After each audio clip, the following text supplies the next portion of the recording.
Gianni Infantino luncurkan turnamen resmi FIFA untuk ASEAN, peluang timnas Indonesia kuasai Asia Tenggara.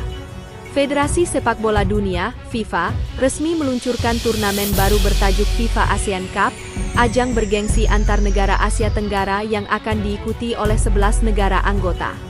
Indonesia dipastikan menjadi salah satu peserta, dan momen ini disebut bisa membuka peluang besar bagi timnas Indonesia untuk tampil lebih kompetitif di level regional. Presiden FIFA, Gianni Infantino, menyebut FIFA ASEAN Cup bukan sekadar turnamen, melainkan simbol persatuan dan semangat baru sepak bola Asia Tenggara.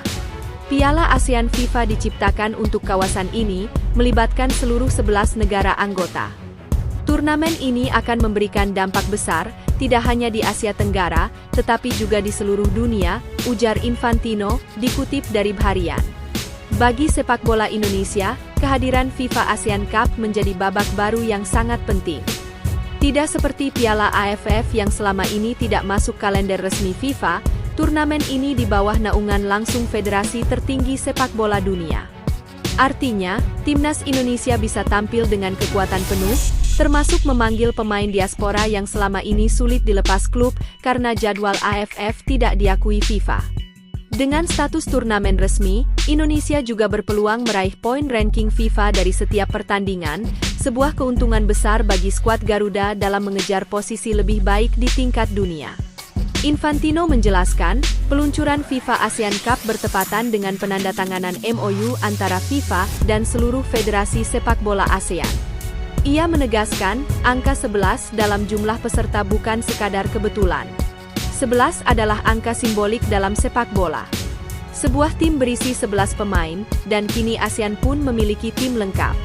Mereka siap bersatu dan berjuang meraih gelar juara, katanya. Ke-11 negara yang akan tampil di FIFA ASEAN Cup yaitu Indonesia, Malaysia, Thailand, Vietnam, Filipina, Myanmar, Kamboja, Laos, Brunei Darussalam, dan Timor Leste. FIFA ASEAN Cup juga diharapkan menjadi panggung rivalitas sehat antar negara ASEAN. Bagi Indonesia, ini menjadi kesempatan untuk mengukur kekuatan melawan Thailand dan Vietnam, dua negara yang kerap jadi batu sandungan di ajang regional. Turnamen ini juga memberi ruang bagi pelatih timnas untuk menurunkan skuad terbaik dengan dukungan penuh FIFA, termasuk kemungkinan memainkan bintang-bintang yang berkarier di luar negeri seperti Jai Itzes, Elkan Bagot, hingga Sandy Walsh. Kami di FIFA ingin berkontribusi lebih besar di ASEAN dan membangun lebih banyak inisiatif yang bermanfaat bagi seluruh komunitas sepak bola di kawasan, tegas Infantino. Belum diketahui apakah FIFA ASEAN Cup akan menggantikan Piala AFF atau menjadi turnamen baru di bawah pengakuan resmi FIFA. Namun satu hal pasti, dukungan langsung dari FIFA menjadikan ajang ini jauh lebih prestisius.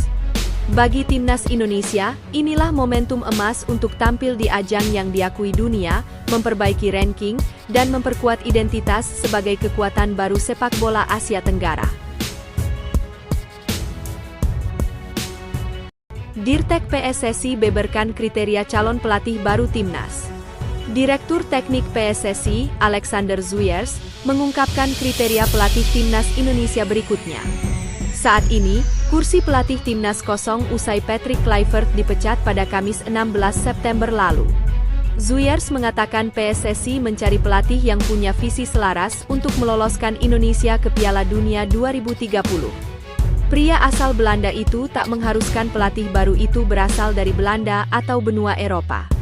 Pelatih baru tidak bergantung asalnya dari mana. Kami akan menggali lebih dalam mengenai apa yang secara spesifik kami inginkan. Selaras dengan visi 2030 kami, karena kami ingin lolos Piala Dunia. Jadi, pencarian akan sejalan dengan tujuan itu, tutur Zuyers. Jadi pelatih yang kami butuhkan harus memiliki rekam jejak terbukti untuk tampil baik. Selain itu, kami juga mencari pelatih kepala yang bisa terhubung dengan para penggemar, dan dengan identitas yang kami junjung. Jadi, ada beberapa pilar dasar yang sedang kami kerjakan, namun kami masih mendalami secara spesifik mengenai indikator kinerja utama, tambahnya. Sebelumnya, Indonesia dilatih oleh Patrick Kluivert dan tim kepelatihan asal Belanda. Namun, mereka gagal bawa Indonesia lolos ke Piala Dunia. Berlaga di ronde 4, Indonesia tumbang dari Arab Saudi dan Irak. Alhasil, Indonesia ada di dasar klasemen dan harus kubur impian ke Piala Dunia 2026.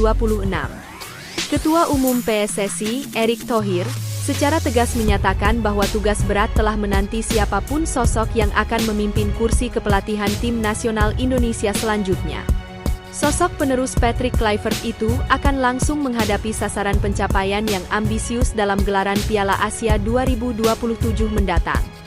Setelah berakhirnya kerjasama dengan Patrick Kluivert, Federasi Sepak Bola Nasional kini fokus mencari figur pelatih yang ideal.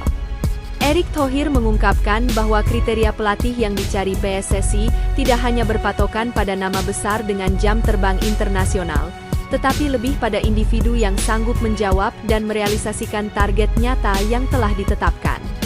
Tuntutan lolos 16 besar Piala Asia dan visi jangka panjang. Target utama yang disoroti adalah kemampuan untuk menembus babak 16 besar dalam turnamen antar negara Asia tersebut.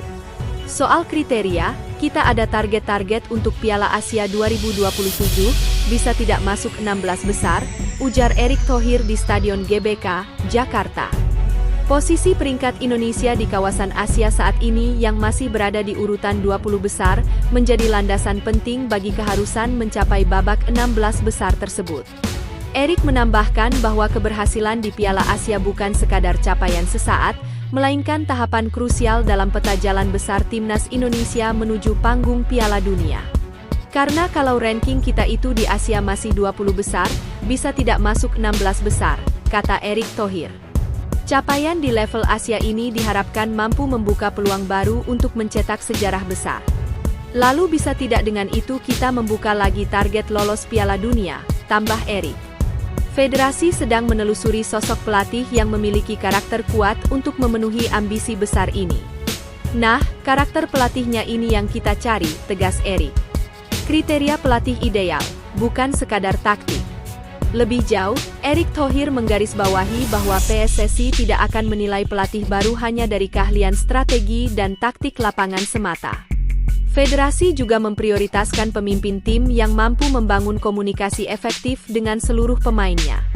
Selain itu, sosok tersebut harus bisa menjalin hubungan kerja sama yang harmonis dan baik dengan PSSI sebagai federasi.